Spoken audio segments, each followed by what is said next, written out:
जय माता दी। आज मैं बजरंगबली की एक भजन लेके आई हूँ। आप लोग सुनिएगा, बहुत पसंद आएगी। और हमारे चैनल को भी आगे बढ़ाइए, प्लीज़ लाइक कीजिए, सब्सक्राइब कीजिए, हमारे चैनल के आगे बढ़ाइए। तो आइए।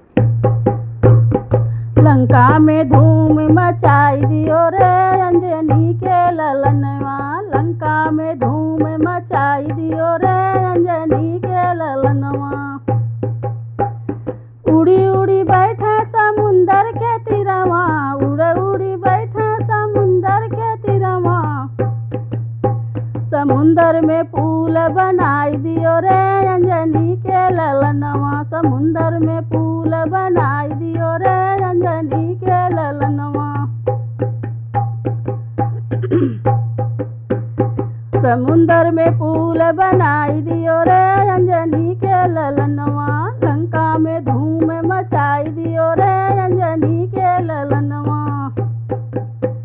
लंका में धूम मचाई दियो रे अंजनी के ललनवा। उड़ी उड़ी बैठे भविष्य की कुटिया, उड़ी उड़ी बैठे भविष्य की कुटिया। कुटिया को महल बनाई दियो रे अंजनी के ललनवा, कुटिया को महल बनाई दियो रे अंजनी के ललनवा। लंका में धूम मचाई दियो रे अंजनी के ललनवा, लंका में धूम मचाई दियो रे अंजनी के ललनवा। उड़ी उड़ी बैठे अशोक वाटिका में, उड़ी उड़ी बैठे अशोक वाटिका में। सीता का पता लगाई लियो रे अंजनी का ललनवा, सीता का पता लगाई लियो रे अंजनी का ललनवा।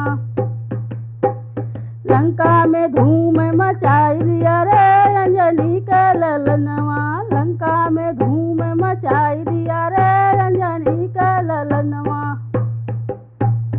उड़ी उड़ी बैठे अयोध्या नगरी में, उड़ी उड़ी बैठे अयोध्या नगरी में। सीना फाड़ के दिखाई दियो रे अंजनी का ललनवा, सीना फाड़ के दिखाई दियो रे अंजनी का ललनवा। लंका में धूम मचाई दियो रे अंजनी के ललनवा, लंका में धूम मचाई दियो रे अंजनी के ललनवा।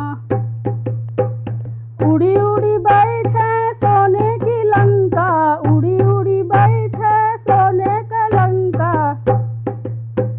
सोने का लंका जराई दिए रे अंजनी का ललनवा, सोने का लंका जराई दिए रे अंजनी का ललनवा। लंका में धूम मचाई दियो रे अंजनी का